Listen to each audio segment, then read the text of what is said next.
The chapter begins as the Straw Hat ship lands on the water and departs from Wano. In a fit of anger, Nami exclaims, "You're a sorry excuse for a captain." Luffy, who had been locked in a cage, responds, "I'm sorry."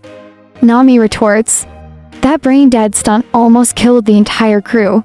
There's a limit to how much stupidity we'll swallow." Jinbei chuckles and says, "No one was hurt. Don't be too hard on him."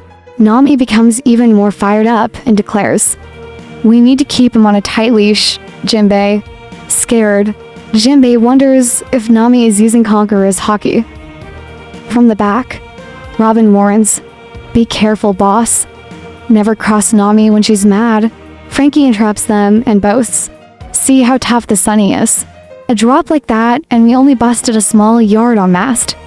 Robin receives a newspaper from one of the birds and announces, "Looks like we've got new bounties."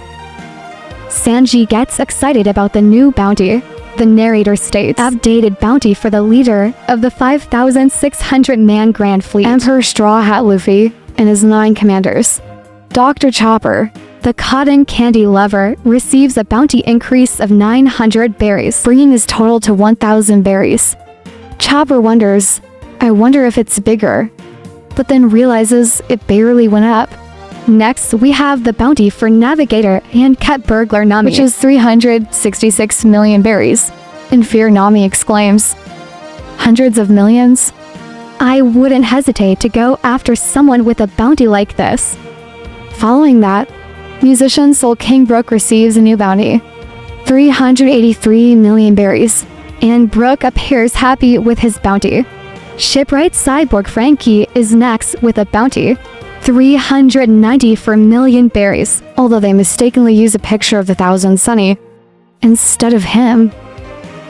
The second member of the Straw Hat crew, Sniper God Usopp, receives a bounty, 500 million berries, and says fearfully, "Please no more. Don't let it go any higher." Archaeologist Devil Child Nico Robin receives a bounty of 930 million berries. Finally, we have the bounties for the Monster Trio. In 4th place, Cook Blackleg Sanji receives a bounty of 1 billion and 30 million berries. In 2nd place, Helmsman Jinbei, the Knight of the Sea, has a bounty of 1.1 billion berries. And in 1st place, among the crew, the second member of the crew and right-hand man of Emperor, Luffy, Swordmaster Pirate Hunter Zoro, receives a bounty of 1.1 billion and 11 berries. Sanji, fired up and disappointed, exclaims, "Why am I below him? And screw you to Jinbei." Jinbei asks, "Are you okay, Sanji? Is something wrong?"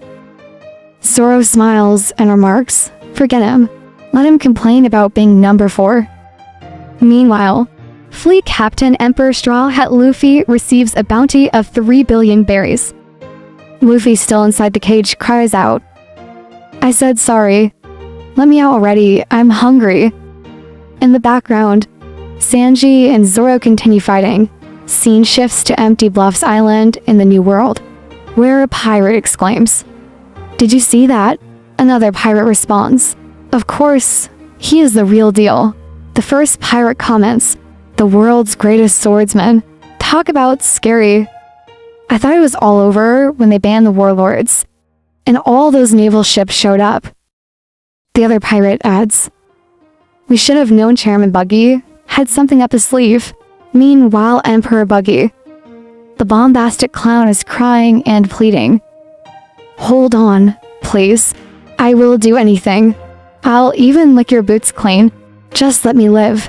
Buggy is accompanied by his right-hand man, former warlord Mihawk, and his left-hand man, former warlord Sir Crocodile. Crocodile questions Buggy, saying, "Cross-Guild was supposed to be under me and Hawkeye.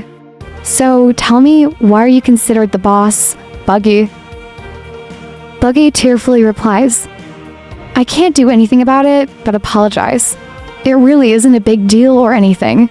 Mihawk remarks, "You are probably the only person in history to become an emperor. After crying for mercy, having you die here wouldn't even begin to make up for this." Crocodile adds, This is beyond insulting.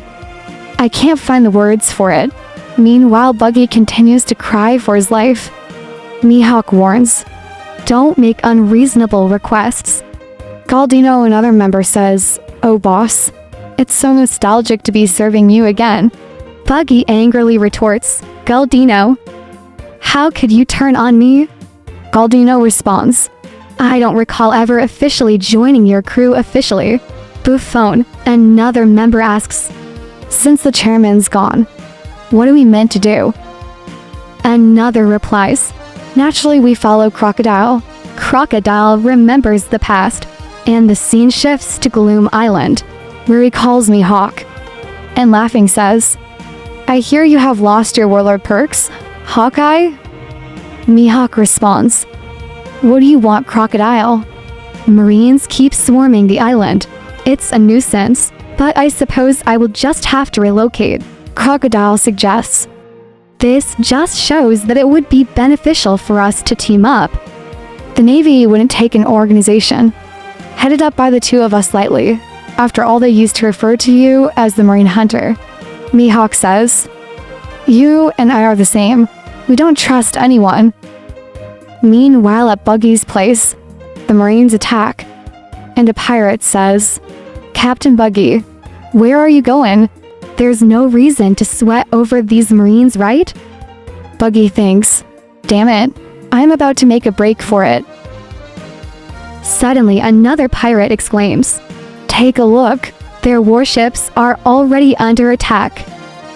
Buggy is surprised and says, "Their warships are what?" "They keep sinking, one after another." "What kind of hero is behind this?" Suddenly, Sir Crocodile, the former warlord, appears, shocking all the pirates. One pirate says, "I guess the rumors about him working under Chairman Buggy are true. Talk about inspiring loyalty. He is risking himself just to save us from this. That's our Buggy." Buggy flexes in front of the pirates and says, "Oh, Crocodile here." In his mind, he is scared and thinks, "He must be here because of all that cash I owe him. I am broke. What should I do?" This is even worse than the Marines. Suddenly, Crocodile approaches Buggy and says, "You're still here? Knowing you, I figured you would have bolted by now." Buggy replies scared, "I know business at Buggy's delivery might look all hunky-dory, but the truth is we have got many mouths to feed. And all the giants who were our top earners just quit." Crocodile threatens, "If you don't have any scratch on hand, I can always sell you into slavery." An apprehensive Buggy says, "Don't say stuff like that. We are old prison buddies, remember." Crocodile asserts, "I already did you a solid by agreeing to lend to you. If you can't pay me back now, you will take full responsibility. I am about to form my own company, and I need the capital." Buggy stands up and suggests, "Then why not let me join? You could acquire my company to help start yours. It may not be much, but you'll get a former warlord serving you. I will work twice as hard to pay off my debt." In his mind, Buggy thinks, "It's always good to be flashy and yet get the word out with a bang. We have got all sorts of people that can help with that. Advertising experts, printers, couriers. You can work us to the bone for free." Angrily, Crocodile shows Buggy a flyer and says, "And this is the flyer you had them send out, right? You sure stand out, Mr. President. It's not what it looks like. I didn't mean for this to happen." He punches Buggy in the face and continues, "If it isn't deliberate, then explain." Buggy says, "It wasn't me, I swear. My employees just love me too much. I was as surprised as anyone when I saw it." Buggy remembers when one of his pirates joyfully shows him the flyer, and Buggy says, "Hey, what's with that flyer?"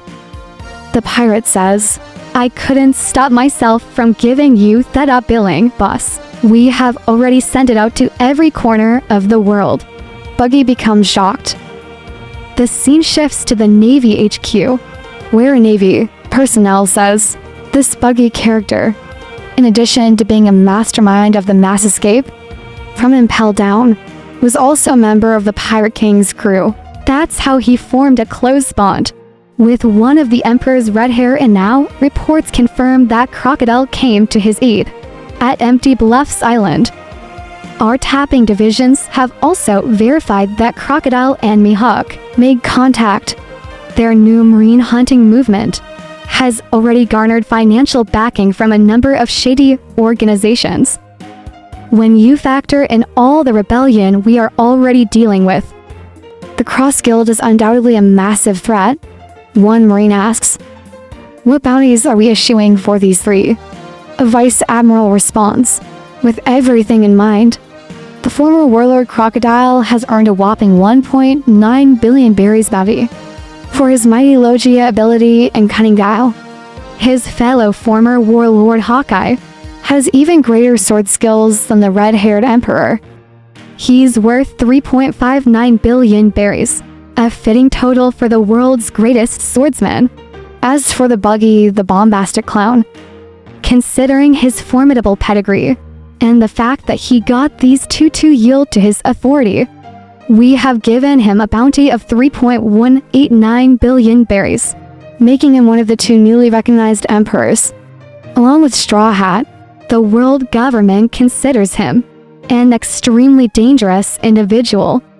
The scene shifts back to the island, and Crocodile says, "An emperor, huh? You have certainly made a name for yourself, clown." Buggy cries and says, "I'm sorry, let me lick your boots." Mihawk suggests, "All things considered, we could take a different angle here. Having him take all the heat as a figurehead may not be the worst idea. I for one have no interest in the title of emperor, so long as I am able to live in peace." Crocodile responds, "Seriously?" Mihawk explains, "Let him have the target on his back. We can always dispose of him if the need arises." Crocodile laughs and says, "That's true." Then Buggy addresses his pirates with full pride and says, "Listen up, you bastards.